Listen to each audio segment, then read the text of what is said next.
Olá, Oi, bom dia. Estava perguntando tudo agora. bem? Bem, você, desculpe o mau Tá me jeito ouvindo aí. bem? Estamos te ouvindo bem. Você que tá baixo. Agora ó, eu aumentei aqui, pronto. Ok, pode falar. Estamos te ouvindo bem aqui. Ótimo, Daqui a pouquinho a excelente. gente já começa, Fernanda, que nós estamos esperando as pessoas entrarem aqui para a Tá. reunião, tá? Sempre a gente dá uns 3, 4 minutinhos depois das 11. Mas obrigada, desculpa aí pelo mau jeito. Achei que tá tudo online. Acho que numa das primeiras mensagens para você eu falei online e acabei não mandando o link. Desculpe aí. Não, sem problema.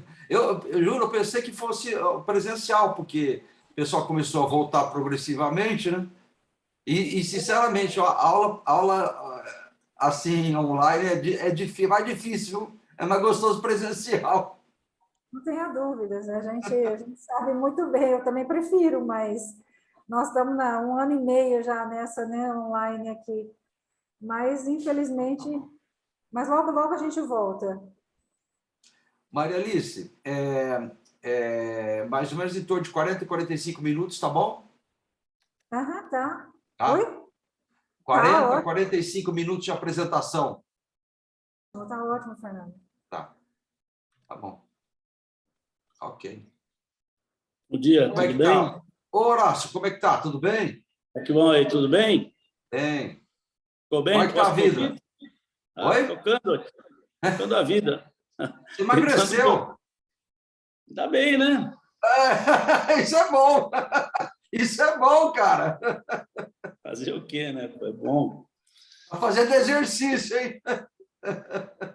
E, ó, segurando a boca. Mas é o principal, viu? É o principal. Você tá bom, pós-Covid ficou ótimo. Não, tô bem. Você sabe que às vezes a memória está falhando, viu? É verdade.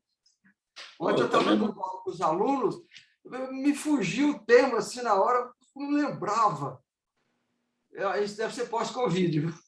O duro que a minha tá falhando e eu não tive Covid, viu? Pelo menos eu tenho uma justificativa. Falei, Tá certo, pós-Covid. tá bom. Então tá, obrigado, um abraço. Tchau.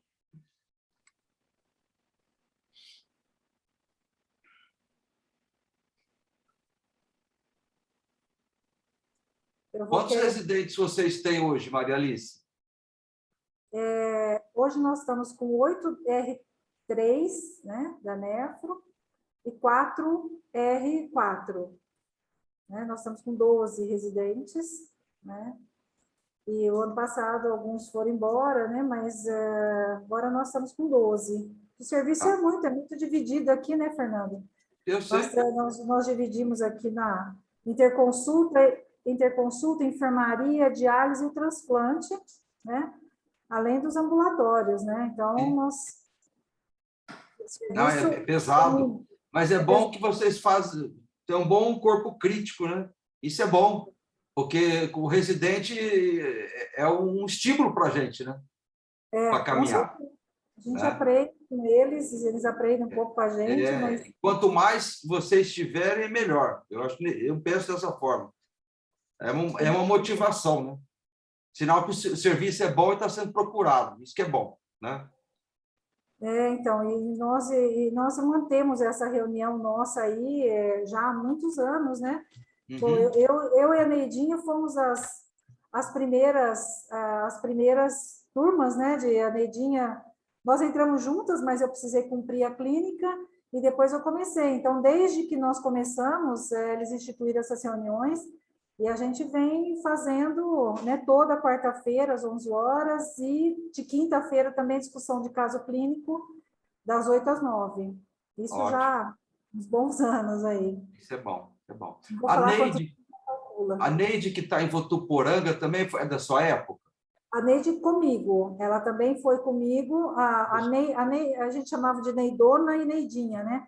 A Sim. Neidinha foi a primeira com o A Márcio Neidinha que Moreira, está aqui. a Neidinha que está aqui. A E que a está aqui, tá. Neidona, com o Votuporanga, foi comigo. Tá, perfeito. Isso foi que ano, Maria Alice? 1993 eu fiz, né? Prestei em 92. Sei. Então, entrei em 92, fiz um ano de clínica e comecei a nefro em 93. Aí fiz 3 anos de nefro. Já vai para 30 anos quase, hein? Para, Fernando, faz as contas não, o pessoal vai saber quantos anos aí, né? Ué, é experiência, mano. Que é experiência de vida, né? São muitos anos aqui já, né? É tempo, né? Entrei em 1986 aqui na faculdade, É então são verdade. anos a fio aí, mais de 30. Bom, Mas o vinho, quanto mais velho, não é melhor? com certeza. É a mesma coisa, a gente também. A experiência que conta. Só não pode estragar. Vocês não podem fazer movimentos bruscos mais, né? Tem dor articular, tem isso, tem aquilo. Exatamente. Bom, eu acho que nós já podemos começar. Eu gostaria de agradecer, doutor Vilela, por ter aceito o nosso convite. Nós estamos fazendo essas reuniões online. O doutor Vilela aceitou que a gente disponibilizasse depois. Como eu sempre falo, a gente tem o canal no YouTube, que depois eu disponibilizo também. Doutor José Fernando Vilela Martim, ele foi graduado aqui pela FAMEP, né?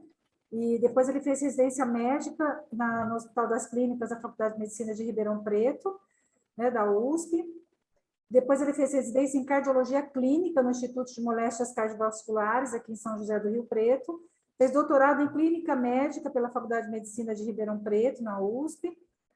Fez livre docência em cardiologia pelo Departamento de Cardiopneumologia da USP, São Paulo. E professora, hoje, atualmente, ele atua como professor adjunto, doutor da Faculdade de Medicina, da FAMEP.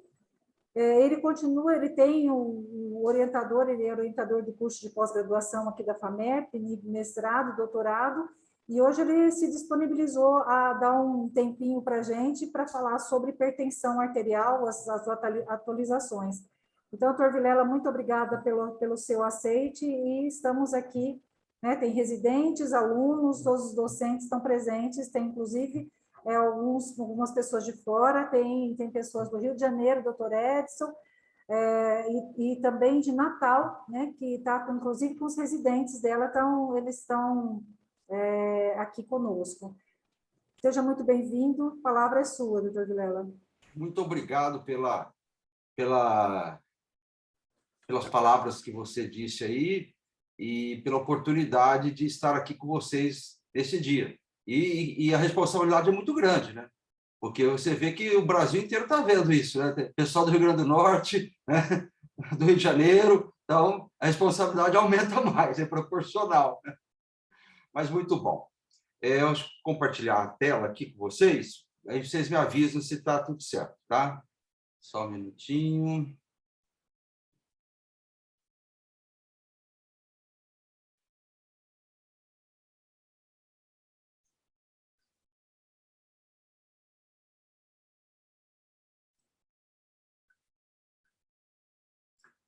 Estão vendo a apresentação? Sim, está dando para ver sim, Vilela. Perfeito, então vamos começar. Aproximadamente 40, 45 minutos, eu vou apresentar o tema. Eu sei que, às vezes, online fica um pouco enfadonho durante a apresentação, mas vou tentar ser muito dinâmico para que vocês não se percam aí durante a apresentação. Nós vamos mostrar algumas coisas em relação a atualizações sobre hipertensão arterial, basicamente nos baseando nas diretrizes que foram publicadas, brasileiras de hipertensão, que foram publicadas agora em 2021 e que são referentes ao ano de 2020. Bom, a definição de hipertensão arterial, que todos conhecem, nós sabemos que os níveis definidos como hipertensão são níveis considerados arbitrários, mas que mostraram, como nós veremos a seguir, a relação direta com eventos cardiovasculares. Mas eu acho muito interessante essa definição. É uma definição epidemiológica que trata aproximadamente dos anos 70, que fala que o benefício é maior do que o risco quando nós tratamos os nossos pacientes hipertensos. Isso é um dado muito interessante e importante, mostrando a importância do tema. Então, em relação direta com nível de pressão e risco cardiovascular e eventos cardiovasculares. Nós sabemos que o risco cardiovascular ele começa com níveis tão baixos quanto 120 por 80 milímetros de mercúrio. E talvez isso seja a explicação para nós dizermos que a pressão ótima é menor do que 120 por 80. Que o risco começa a aumentar proporcionalmente a partir destes níveis. E observem que cada 20 milímetros de aumento na pressão sistólica e de 10 na pressão diastólica, aumenta, dobra o risco cardiovascular, principalmente após a faixa etária dos 40 anos de idade.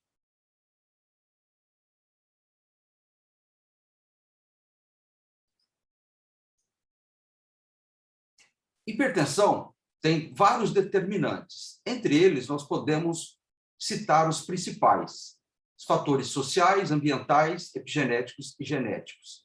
E observem que estes fatores associados realmente determinam uma elevação da pressão arterial.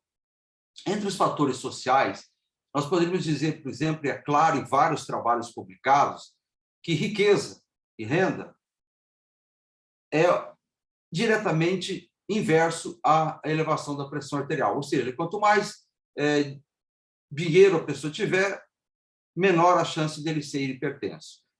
Em outras palavras, o nível socioeconômico realmente tem uma influência sobre a hipertensão arterial. O nível educacional é outro fator. Nós temos um trabalho que publicamos aqui em Rio Preto mostrando isso diretamente. O nível, quanto menor a escolaridade, maior a chance do indivíduo se tornar hipertenso. E aí outros fatores estão envolvidos, logicamente, como o acesso ao sistema de saúde, o poder financeiro de comprar ou não medicamento e assim por diante. Os fatores ambientais são muito claros hoje em dia. A ingestão de sódio aumentada cursa com elevação da pressão arterial, obesidade, que é o fator ambiental também está envolvido, inatividade física e assim por diante. E os fatores genéticos que contribuem em grande parte para o aparecimento e o desenvolvimento da hipertensão arterial. E é interessante nós observarmos, o professor Kaplan, já nos seus primeiros tratados sobre a hipertensão arterial, ele mostrava que a hipertensão raramente vem isolada. A hipertensão está associada a vários outros fatores de risco, entre eles tabagismo, inatividade física, obesidade, estado de resistência à insulina, dislipidemia, diabetes e já lesão em órgão-alvo, tal como a hipertrofia ventricular esquerda. Então, raramente, menos de 15% a 10% dos pacientes terão somente hipertensão. Então, a doença hipertensão, nós podemos dizer que é uma doença cardiometabólica. Classificação.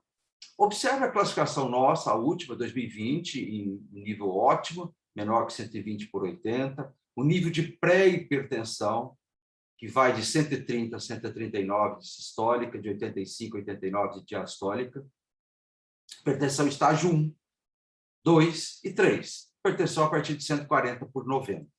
E a hipertensão sistólica isolada, em que ocorre uma elevação somente da pressão sistólica, em níveis maiores ou iguais a 140, e a diastólica não se altera, ela continua menor que 90. Isso é típico do paciente idoso, principalmente a partir de 70, 80 anos de idade. Essa classificação brasileira ela é muito semelhante à classificação europeia de 2018. No entanto, é interessante nós observarmos a classificação brasileira de 2016, que era semelhante já à classificação muito antiga americana, que é o 7º Joint National Committee, de 2003. Observem que pré-hipertensão, foi pela primeira vez, esse termo pré-hipertensão foi definido pelos americanos em 2003. E somente em 2016, nós, brasileiros, colocamos na nossa definição, na nossa classificação de hipertensão, o termo pré-hipertensão. Então, eu sempre brinco, falo que os americanos estão muito à nossa frente, né? Em todos os sentidos. E olha que interessante. Então, em 2016, nós colocamos o termo pré-hipertensão. Só que, quando nós fizemos essa classificação, nós considerávamos pré-hipertensão nível de 120 a 139 e 80 a 89. Na classificação atual, de 2020, nós já colocamos um nível um pouco maior de pré-hipertensão, 130 a 189, 85 a 89. Bom, mas um dado interessante é a classificação americana de 2017. E já que considera hipertensão arterial um nível menor do que nós consideramos. A hipertensão para os americanos seria já a partir de 130 por 80. Então, este nível aqui que nós estamos considerando como pré-hipertensão, os americanos já estão considerando como hipertensão já estágio 1. E estágio 2, quando os níveis estiverem maiores ou iguais a 140 por 90. A normal continua igual, menor que 120 por 80, que seria a ótima nossa, né?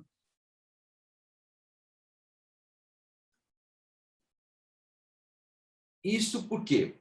É interessante também observar que, quando nós diminuímos o limiar diagnóstico da hipertensão, consequentemente, nós vamos aumentar em muito a prevalência.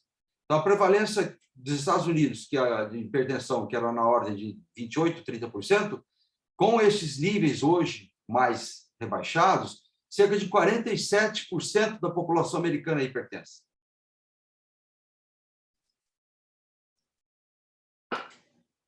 E qual a importância de nós abordarmos e definirmos o termo pré-hipertensão?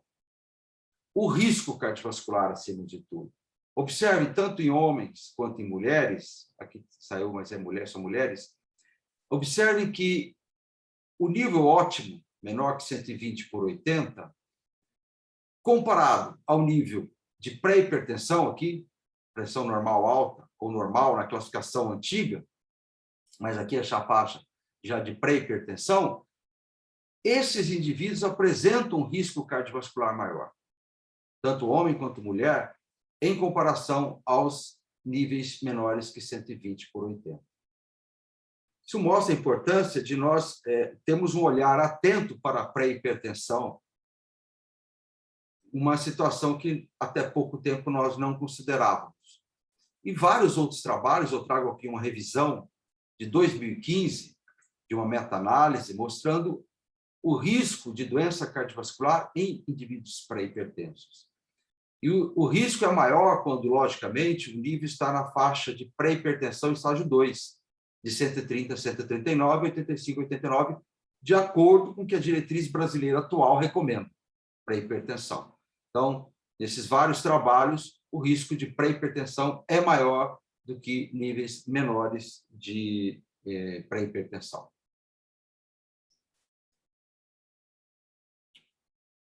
Impacto da hipertensão. Todos nós sabemos muito bem que muitos pacientes são assintomáticos ou oligossintomáticos e, por isso mesmo, não se importam com a pressão arterial pouco elevada ou elevada. Mas isso leva, com o decorrer do tempo, a alterações estruturais e funcionais em órgãos-alvo: coração, cérebro, rins e vasos.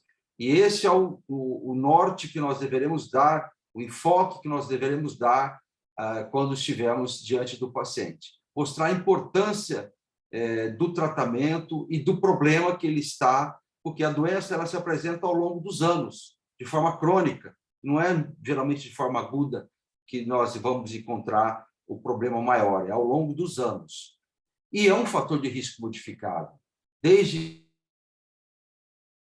este fator de risco, nós conseguiremos reverter de forma, ao longo dos anos, o risco de doença cardiovascular, de doença renal crônica e morte prematura. No Brasil, informações do sistema DataSUS 2019 mostram que 27% do total de óbitos tinham como causa. Quando nós observamos a divisão entre as doenças cardiovasculares, hoje, já no Brasil, e principalmente nos últimos 8 a 5 anos, aproximadamente, a doença arterial coronariana já lidera as doenças cardiovasculares, seguida de perto pelo AVC. Nos Estados Unidos, em 2018, a mortalidade geral na população americana estava em torno de 42% por doença cardiovascular, bem acima dos dados brasileiros. Talvez os dados brasileiros estão defasados, porque nós sabemos que, em termos estatísticos, nós temos falhas e o sistema americano é melhor nesse sentido. Tá? 17% dos casos de óbito nos Estados Unidos eram por AVC. E, preferencialmente, a maior causa de mortalidade realmente era por doença arterial coronariana. O importante é nós salientarmos que hipertensão está associada a 45% das mortes cardíacas, principalmente por doença coronariana e insuficiência cardíaca. Em cerca de 50% por doença cerebrovascular. Então, o impacto da hipertensão é maior na mortalidade por doença cerebrovascular, eu cito AVC isquêmico, hemorrágico, e um pouco menor na doença arterial coronariana, uma vez que outros fatores de risco também contribuem de forma importante para a mortalidade por doença coronariana, dislipidemia, diabetes, tabagismo e assim por diante. De forma geral, 13% das mortes estão diretamente ligadas à hipertensão arterial.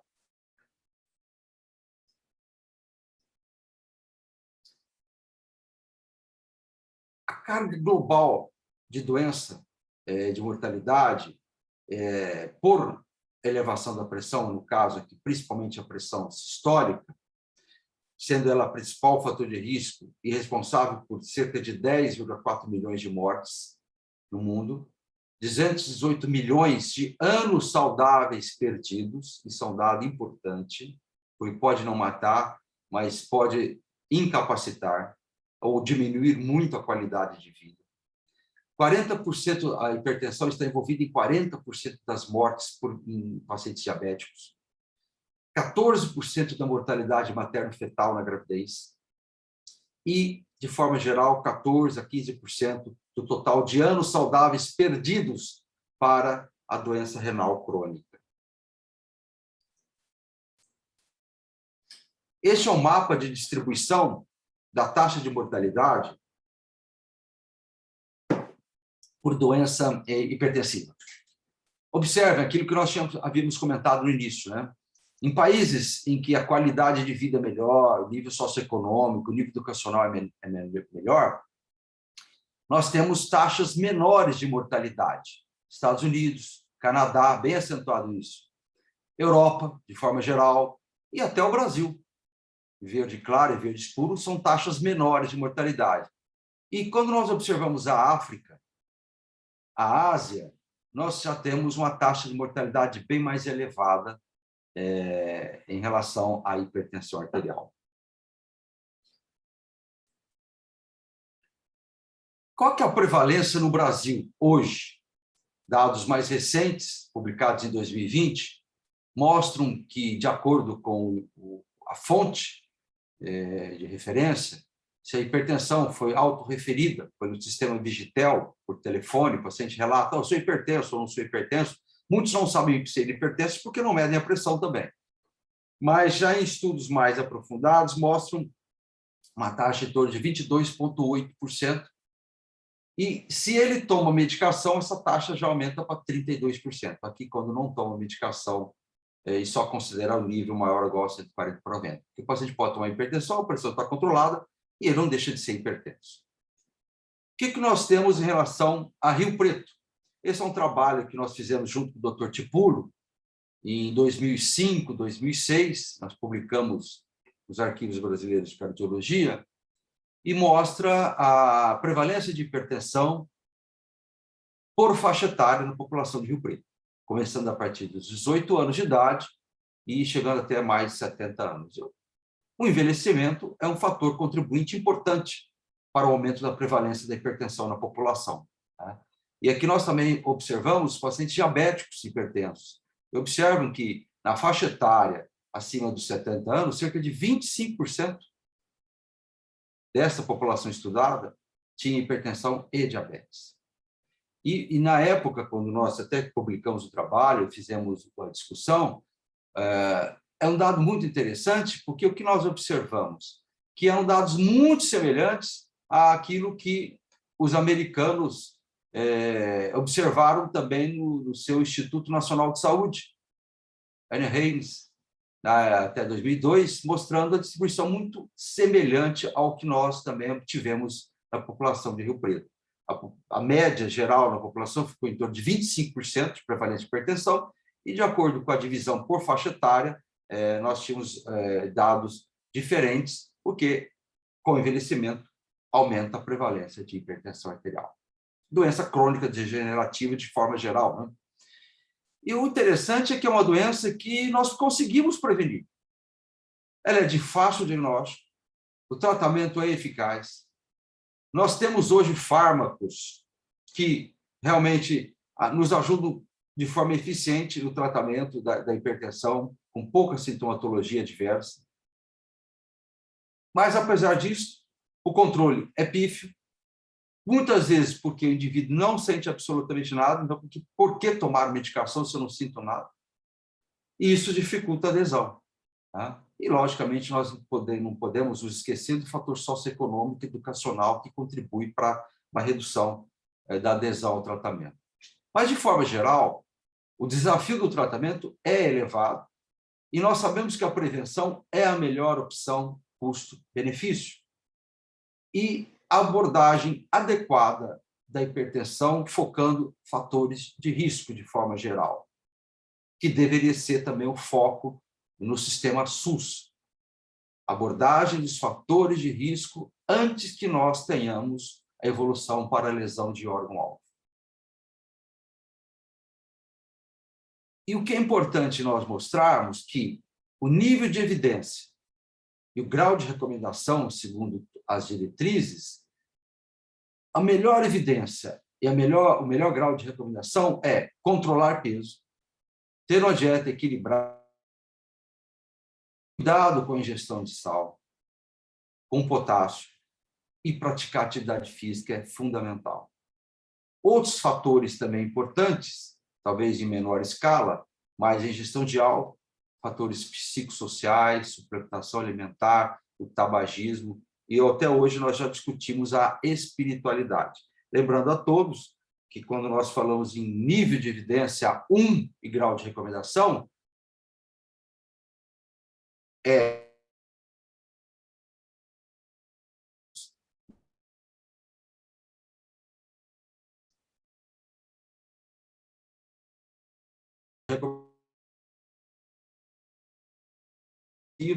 de que aquele fator é importante na análise geral. Eu só trago aqui um gráfico da medida da pressão arterial, porque é o ponto inicial para nós fazer.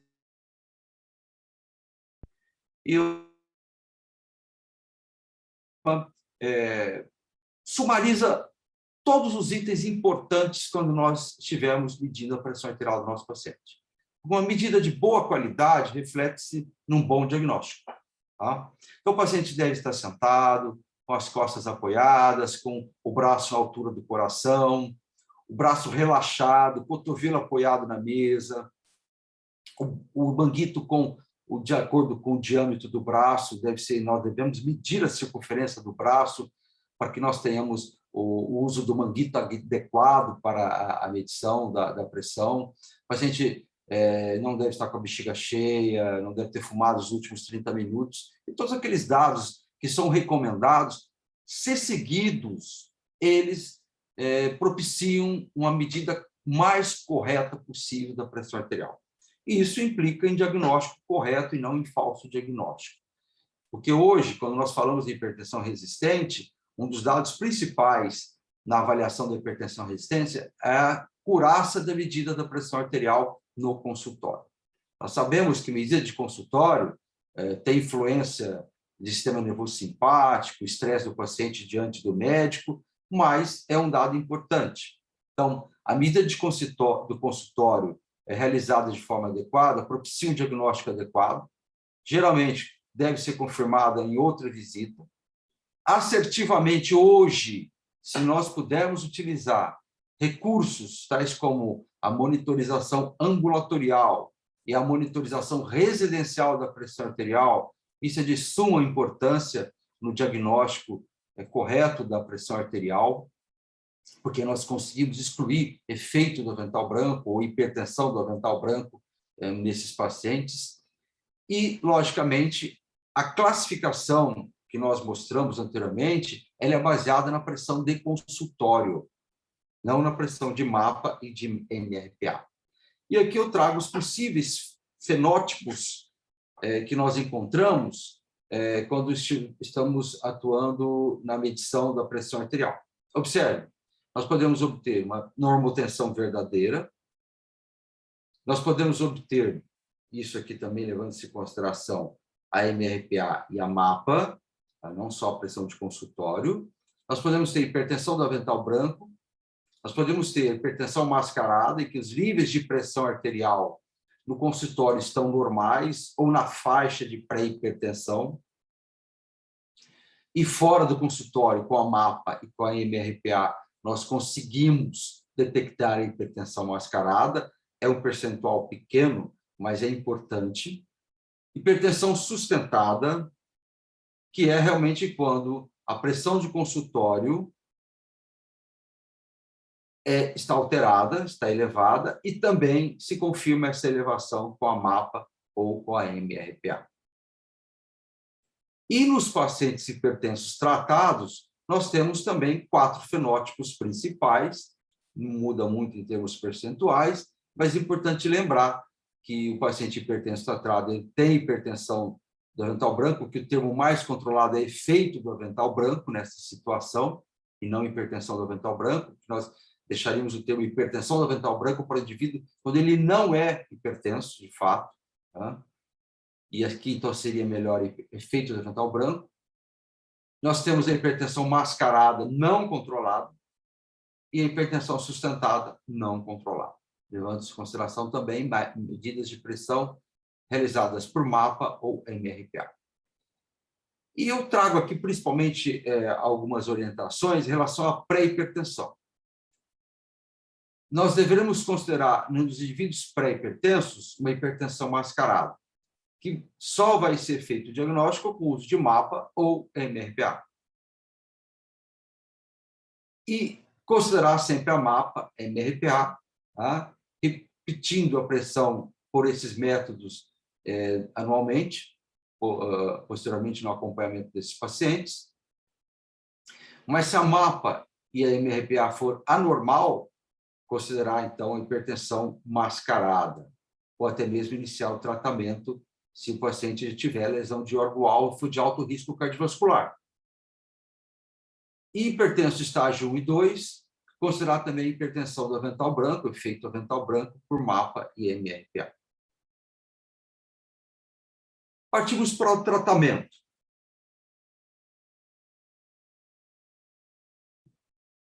O que é importante nós observarmos no tratamento do paciente?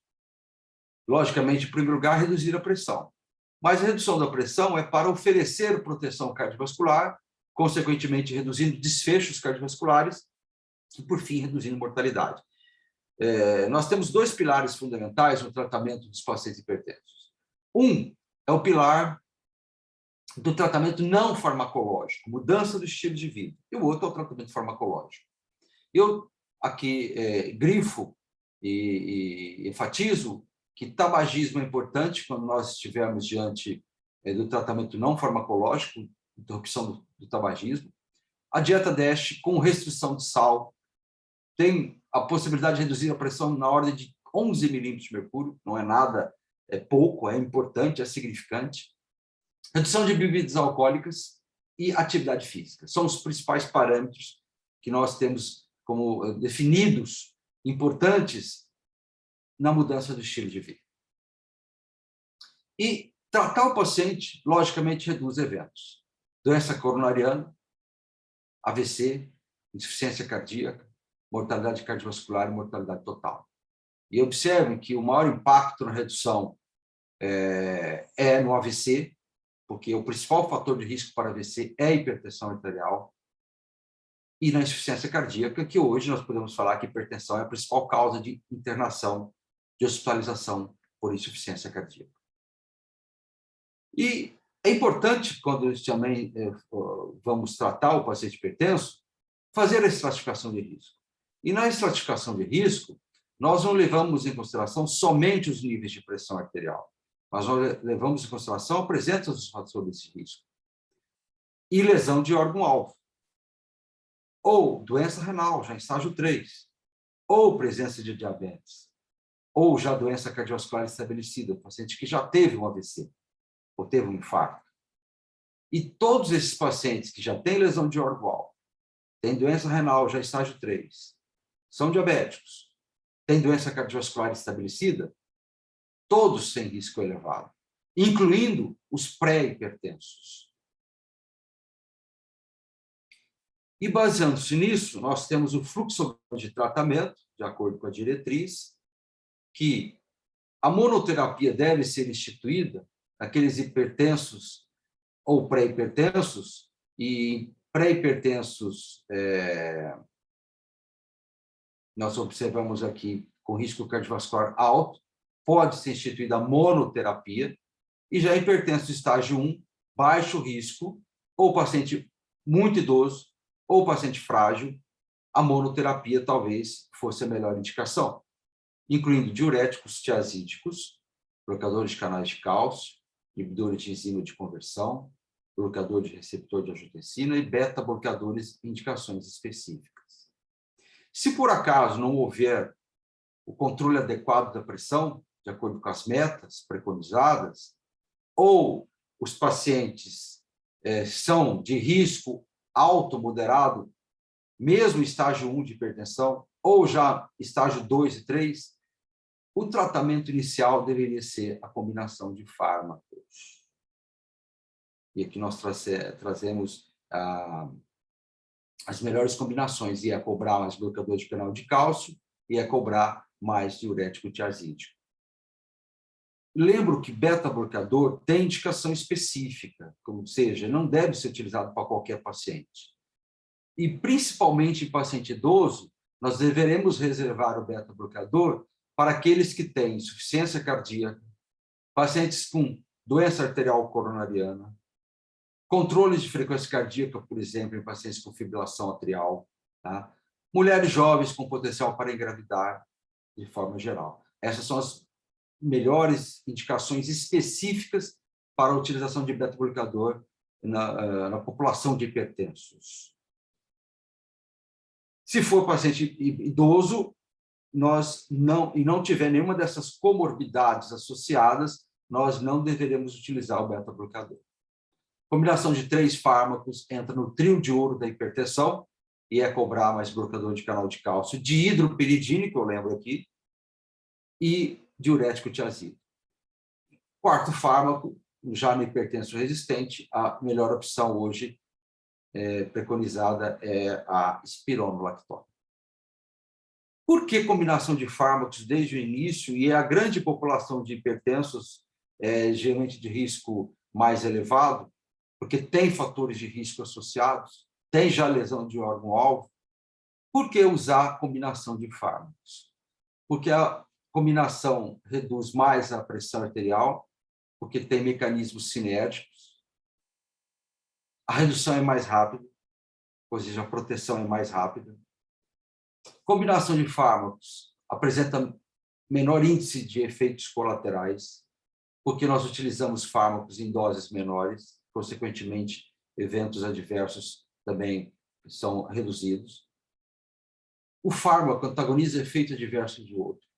Por exemplo, um bloqueador de cálcio com um inibidor de enzima de conversão. Nós temos a tendência de reduzir edema de membro inferior com o uso de bloqueador de canal de cálcio quando associamos o IECA ou o BRA, e mecanismo de vasodilatação e de venodilatação, que, no caso, o IECA ou o BRA proporciona. Existe uma melhor adesão ao tratamento medicamentoso, maior taxa de controle da pressão, menor inércia terapêutica desde o início do tratamento e a proteção cardiovascular maior. Isso, de certa forma, está demonstrado na literatura. Quando nós começamos o tratamento com combinação de fármacos e continuamos ao longo do tempo de acompanhamento, o follow-up dos pacientes, observe que houve uma menor chance de hospitalização por doença cardiovascular durante o tempo de acompanhamento. E quando nós começamos com monoterapia e mantemos a monoterapia ao longo do tempo, ou mesmo quando nós começamos com mono e posteriormente trocamos para a combinação, não há diferença estatística em relação à hospitalização por doença cardiovascular quando nós já começamos com a combinação e mantemos a combinação ao longo do tempo. Em relação também aos eventos adversos, isso está demonstrado. Para qualquer evento adverso, para falência cardíaca, a doença cerebrovascular, a doença isquêmica do coração, a monoterapia, desde o início, reduz mais eventos do que uma terapia inicial com um único fármaco. E o professor Mantia mostrou nessa revisão de 2019 que, se houver a possibilidade de nós combinarmos 2, 3 fármacos em uma única pílula, os eventos serão menores, porque, logicamente, a adesão será maior, né? Podemos também fazer a livre combinação de fármacos, mas, se houver a possibilidade em um único fármaco, o resultado será melhor. E este fluxograma mostra a combinação ideal. Em verde é a combinação ideal. Eu lembro aqui que, em vermelho, nós não deveríamos associar IECA com BRA, principalmente em pacientes diabéticos. Em verde, aqui, tracejado, a associação de tiazídico com beta-bloqueador, ela reduz pressão, mas a proteção não é tão completa, porque promove mais distúrbio metabólico nos pacientes, principalmente quando nós utilizamos beta-bloqueadores de primeira e segunda geração, como atenolol. E observem também, é um dado importante para quem trabalha no Sistema Único de Saúde, em postos de saúde, que a combinação que é frequentemente utilizada de beta-bloqueador com IECA, com IECA ou beta-bloqueador com BRA, IECA e BRA, não é adequado. Observe que não é adequado. Se formos combinar um beta-bloqueador, logicamente, por causa das restrições, das indicações específicas, ele não deveria ser utilizado até o 4º passo, a não ser que tenha a indicação específica para isso. Tratamento do pré-hipertenso. Tratar ou não tratar? Em 2009, nós já havíamos publicado esses dados. Pacientes pré-hipertensos que têm risco cardiovascular aumentado, tá? Com doença cardiovascular, diabetes, doença renal crônica, além da mudança de estilo de vida, nós já deveríamos instituir o tratamento farmacológico. E isso já foi demonstrado em alguns estudos anteriores, o estudo TROFE típico com candesartana, com BRA, mostrando que, após 2 anos de utilização, em comparação ao placebo, houve uma redução expressiva da incidência de hipertensão. Houve uma redução na ordem de 66% da incidência de hipertensão em pacientes que fizeram uso de candesartana, que tracejado. E após 2 anos da interrupção do uso da candesartana, os pacientes foram acompanhados por 4 anos, após 2 anos da interrupção, observe que ainda continuou o efeito favorável do uso do candesartano nos pacientes pré-hipertensos. Houve uma redução na ordem de 16% da evolução de pré-hipertensão para hipertensão arterial nesses pacientes. E nós fizemos aqui no Brasil um estudo multicêntrico brasileiro com o uso de diurético, o caso a clortalidona associada com milorida em comparação ao placebo, em pacientes variando de 30 até 70 anos de idade, pré-hipertensos. E nós mostramos que houve uma redução significante, tanto da sistólica quanto da diastólica, dos pré-hipertensos, em comparação ao placebo, e também houve uma redução da evolução de pré-hipertensão para hipertensão durante 18 meses de utilização desses fármacos, no caso, a milorida e clortalidona. A redução foi na ordem de 44%, de forma significante. E houve uma tendência também nesses pacientes que utilizaram o diurético a apresentar uma menor hipertrofia ventricular esquerda. Em hipertensos estágio 1, outro trabalho também, se for o PREVER 2, o braço tratamento, nós utilizamos 2 grupos, um com clortalidona e amilorida e outro com losartano. Logicamente, o passo inicial, chegando até a associação de fármacos, se a pressão não fosse obtida menor que 140/90. E houve uma redução também importante da pressão sistólica e diastólica, mais com clortalidona e amilorida do que losartana, mostrando, de certa forma, que o fator hemodinâmico ele é mais importante do que talvez outros fatores no tratamento da hipertensão arterial.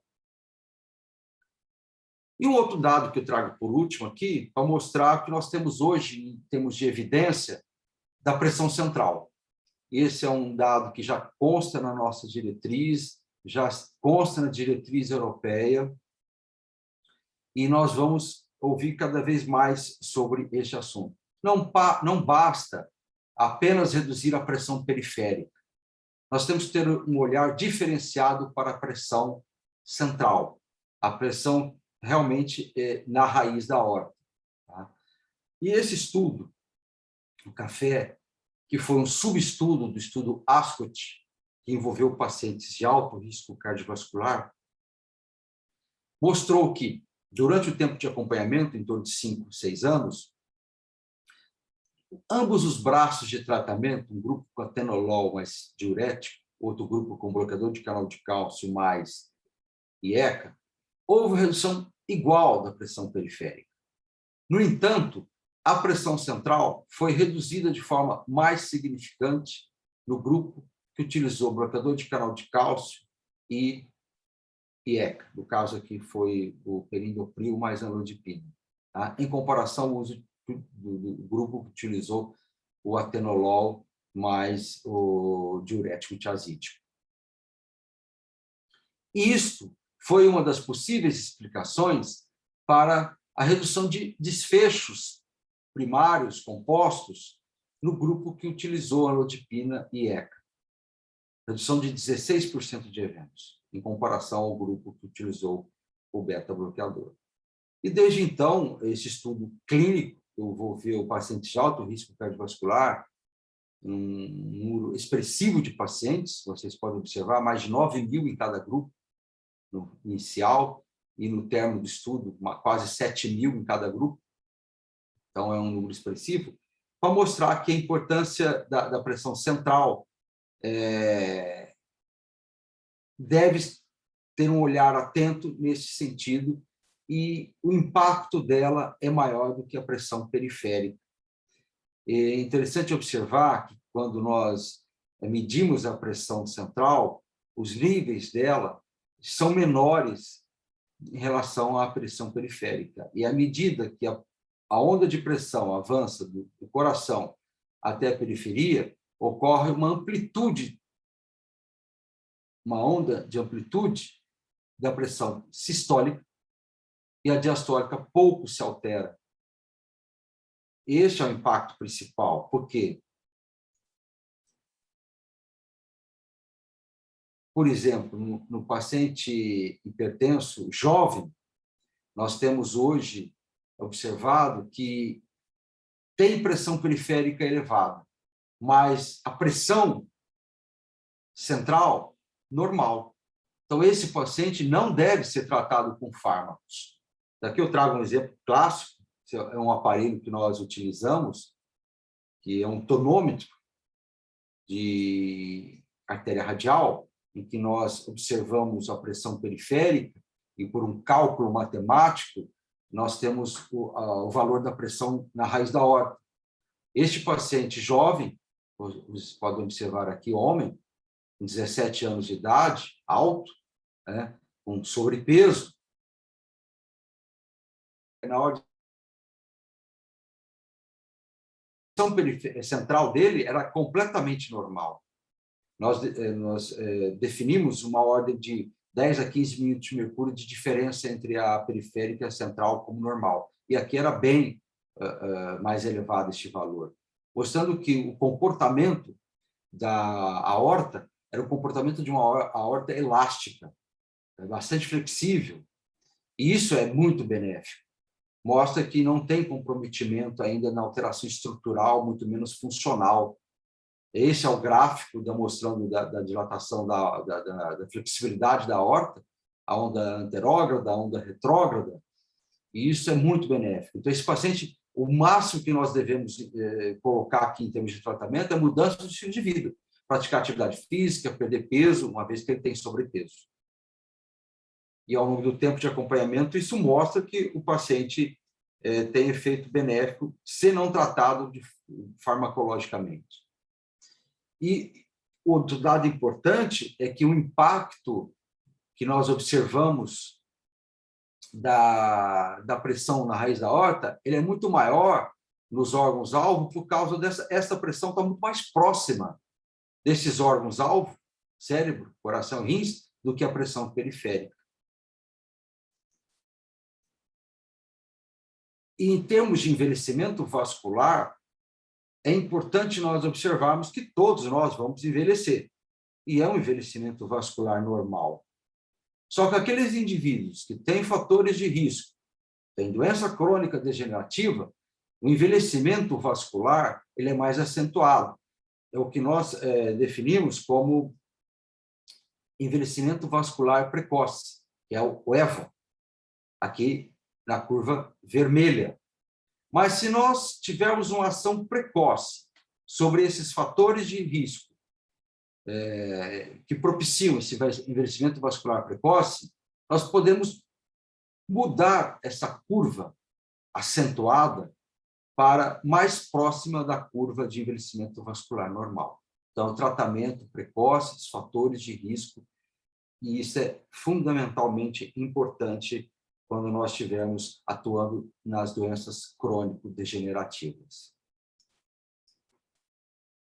E, principalmente, nós devemos ter essa atenção para os pré-hipertensos, para aqueles indivíduos que têm história familiar de doença cardiovascular, aos intolerantes à glicose, já os portadores de síndrome metabólica ou aqueles que têm disfunção endotelial.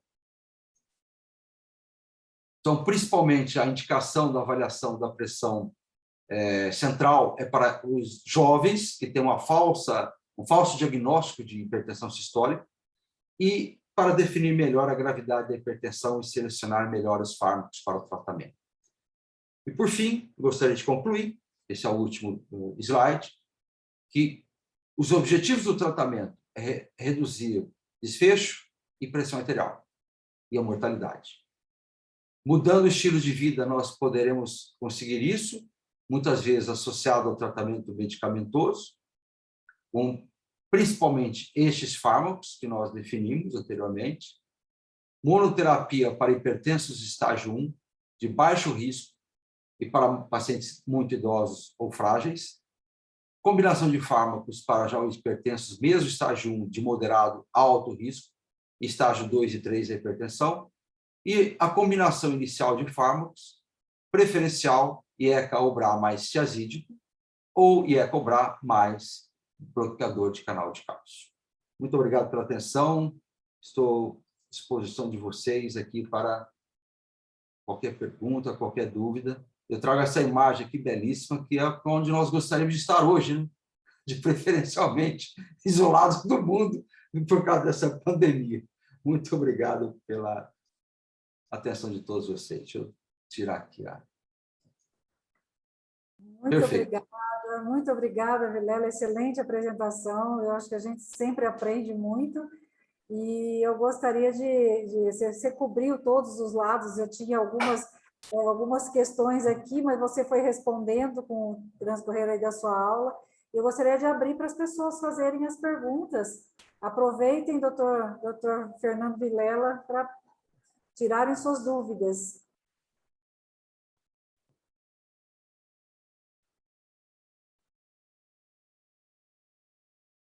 Você vê que existe uma interação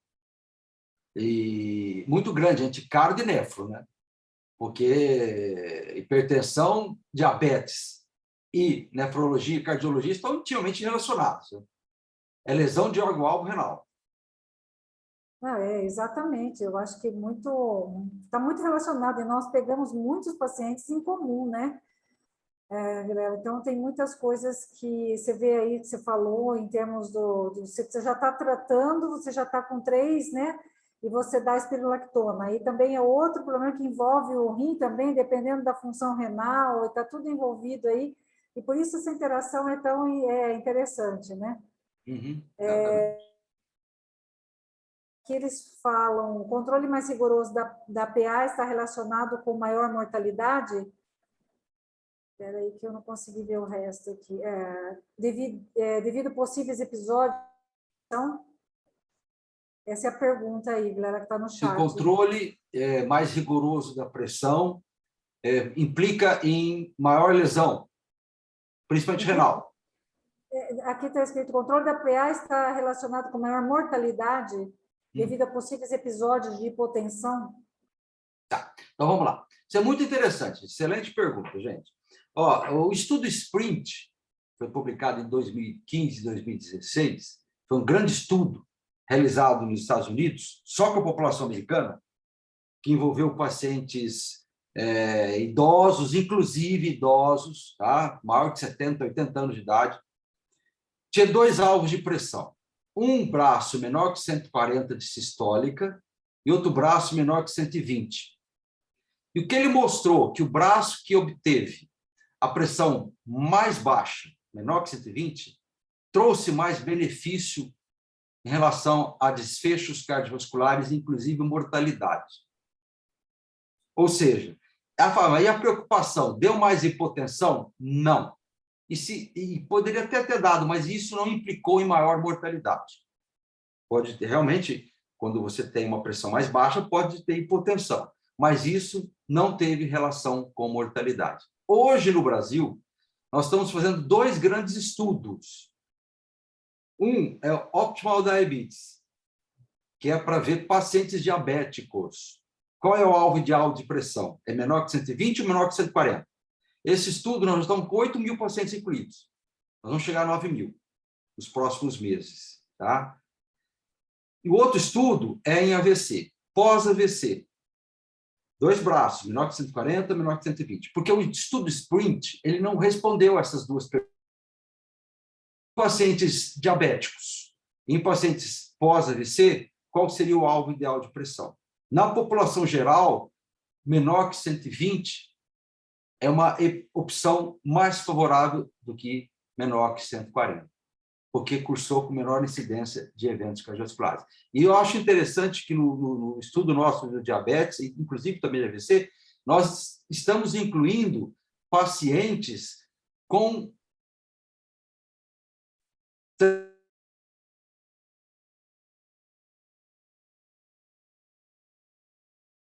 inclusive está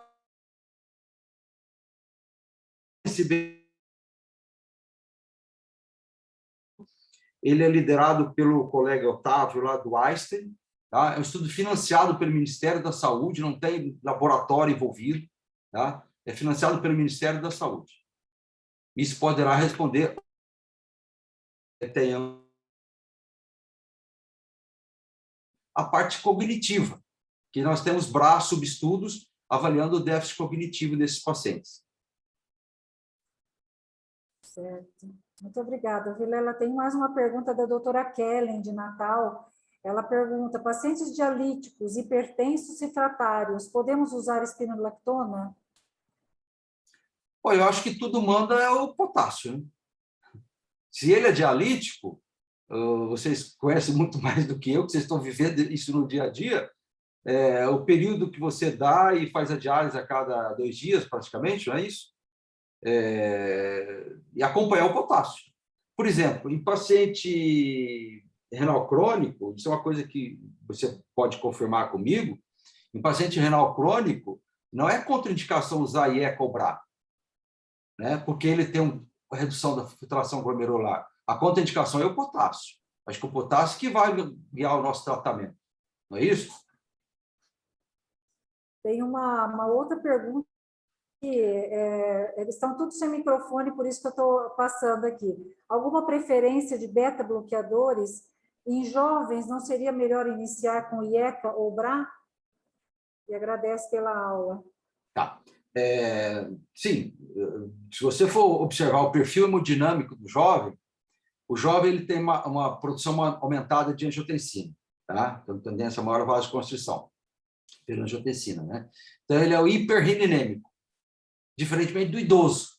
Por isso que idoso isoladamente cobrar não é favorável, porque o idoso é hiporreninêmico. Mas quando nós temos também uma hiperreninemia, nós também temos ativação do sistema nervoso simpático. Tá? Então, aí, por isso, além de cobrar no jovem, o beta-bloqueador é uma boa opção. Aí, no caso, bisoprolol, metoprolol, se você for utilizar no jovem, né? Ou mesmo o nebivolol. Os de última geração. Perfeito. Deixa eu ver se tem mais alguma... Ah, sim, aqui. Qual o aparelho ideal para avaliar a pressão da raiz da aorta, na raiz da aorta? O aparelho padrão ouro é o Complier. Tá? É um aparelho francês, é caro, ok? Nós temos um que é muito semelhante, que é um aparelho australiano, hoje nós temos utilizado, que é o Sphygmocor. E aqui eu aproveito a oportunidade de agradecer ao Dr. Horácio, que quando ele era diretor da fundação, ele nos ajudou na importação desse aparelho. Então, com esse aparelho, nós temos desenvolvido uma linha de pesquisa medindo pressão na raiz da aorta, que é o Sphygmocor, um aparelho australiano. E custa em torno de $30 mil. Na época, nós obtivemos verba da FAPESP, do CNPq, e a importação foi conseguida graças ao Dr. Horácio. Então, nós utilizamos esse aparelho. O paciente tem que estar num ambiente calmo, deitado, porque nós medimos não somente a pressão central, mas nós medimos também a velocidade de onda de pulso. Que a velocidade de onda de pulso é o padrão ouro na avaliação da rigidez do vaso. Então, para ver se a aorta é flexível, a velocidade de onda de pulso é o padrão ouro. Nós medimos um sensor a pulsação na carótida, depois nós colocamos um outro sensor na femoral, e nós medimos a distância entre a carótida e a femoral e observamos, enquanto isso acoplado ao eletrocardiograma, nós observamos em quanto tempo a onda de pressão vai da raiz da carótida, que é mais próxima da raiz da aorta, né? Da carótida até a femoral. Então, essa é a velocidade de onda de pulso. A cada ejeção do ventrículo, em quanto tempo essa onda percorre, saindo do coração até a femoral. Quanto maior a velocidade de onda de pulso, maior a rigidez do vaso. Isso que frequentemente nós encontramos no paciente idoso. Aqui tem uma outra pergunta, a doutora Tarsila entrou também. Seria melhor usar, então, 10 miligramas de enalapril de 12 em 12 horas, mais um beta-bloqueador, bloqueador de canal de cálcio para controle de PA, do que enalapril 20 miligramas de 12 em 12? Segunda pergunta. Combinado, né? Isso.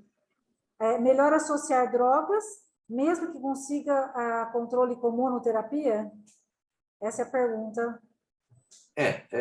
Isso tem vários trabalhos demonstrando, né?